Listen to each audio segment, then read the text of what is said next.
All right, so a lot of stuff has popped off over the weekend and over the last day or so. Everything from the Spurs head coach Greg Poppovich is out indefinitely with an illness. Dak Prescott is going to be injured for a few weeks. Saquon Barkley with an insane hurdle. But we got to start off with the firing of the New York Saints head coach Dennis Allen. After losing their seventh straight game on Sunday, the team announced they let the head coach go. Special teams coordinator Darren Rizza has been named the interim coach. The Saints won their first two games this season, but haven't won since, with their latest loss coming to the Carolina Panthers in the 23-22 defeat. This is the first midseason firing for the Saints since the late Tom Benson purchased the team in 1985. The last in-season firing occurred when Dick Nolan was fired after an 0-12 start to his third season in 1980.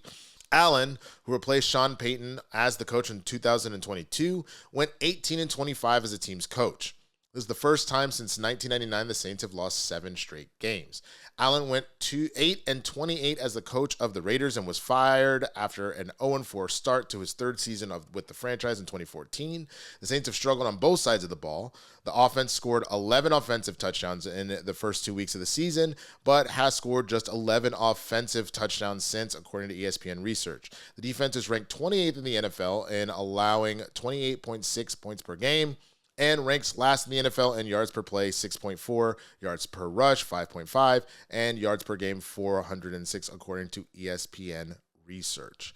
All right, before I get to the next one, there's also been some breaking news that Marshawn Lattimore at the trade deadline has been moved to the Washington Commanders. This is the star 28-year-old corner for the Saints, who has been an absolute monster and has been one of the few people to keep Mike Evans in check in that division, the NFC South. So, Lattimore's coming off of a hamstring injury, but adds so much to Washington as well and makes them an even bigger threat, provided they continue the path that they're on right now. So Dennis Allen had to go, man.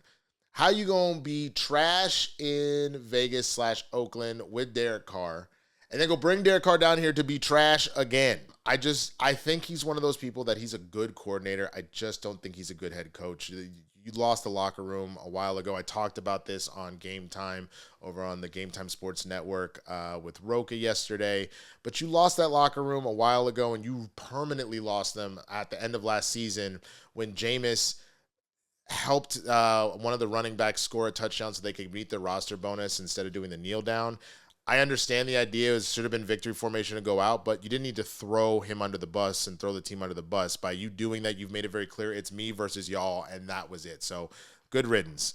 All right. CeeDee Lamb and Dak Prescott were recently hurt. The Dallas Cowboys quarterback Dak Prescott is expected to miss several weeks with a hamstring injury, a source told ESPN's Adam Schefter on Monday. Prescott is seeking a second opinion to confirm treatment options, the source told Schefter. Cowboys wide receiver CeeDee Lamb, meanwhile, is dealing with a right AC joint issue with his shoulder and is set to undergo an MRI. Cowboys owner and general manager Jerry Jones said Sunday that he is hopeful Lamb can continue to play because he was able to get through it this weekend. Prescott suffered his injury after a 5-yard scramble late in the third quarter of Dallas' 27-21 loss to the Atlanta Falcons on Sunday. On the next play, cameras caught him grimacing as he threw a wobbly 10-yard pass to Jalen Brooks on the wide side of the field. I felt it when I was getting up from the run, Prescott said Sunday. I can't even say that I felt it running. The tackle, maybe something on the tackle. Yeah, I don't know. But when I was standing up, I felt something actually. Didn't think it was much. You get tired. It's a physical game. A lot of times you feel different things and they just kind of go away. When he got to the top of his drop back, Prescott said he felt something I've never felt. Yeah, it was tough to walk on it at that point. Trey Lance is in line to be Cooper Rush's backup with Prescott sidelined. Prescott agreed to a 4-year, $240 million contract hours before the season opener that made him the highest paid quarterback in the NFL. Sunday's loss dropped the Cowboys to 3-5 on the season. All right. Also have some more breaking news because, again, it's trade deadline day. The Cowboys have actually traded for wide receiver Jonathan Mingo out of Carolina. They traded a 4th-round pick for him. Mingo was a 2nd-round pick in 2023 out of Mississippi.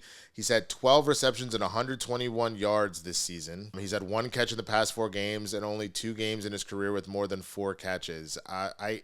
Mingo was behind 2024 first-round pick Xavier Legette, undrafted rookie Jalen Cocker, and 2017 pick David Moore, despite the hamstring injury sustained by Adam Thielen and the trade of Deontay Johnson. Bro, the fuck that gonna do?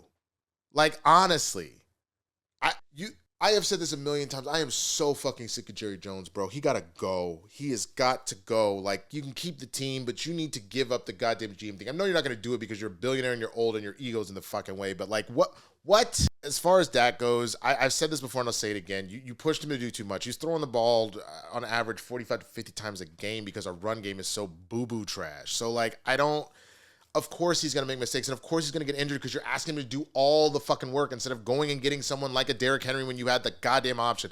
I'm done ranting about this. I just had to talk about it. Our next sports story, Greg Poppovich, man, has suffered a health issue before Saturday's game. An assistant, Mitch Johnson, is expected to be the interim head coach for an indefinite period of time, including Monday versus the Clippers and Wednesday in Houston. Sources told ESPN. This is a story from Saturday.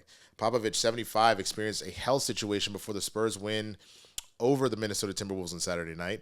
The team said Poppovich had an undisclosed illness. The Spurs said Monday that Poppovich did not travel with the team for games in Los Angeles and Houston.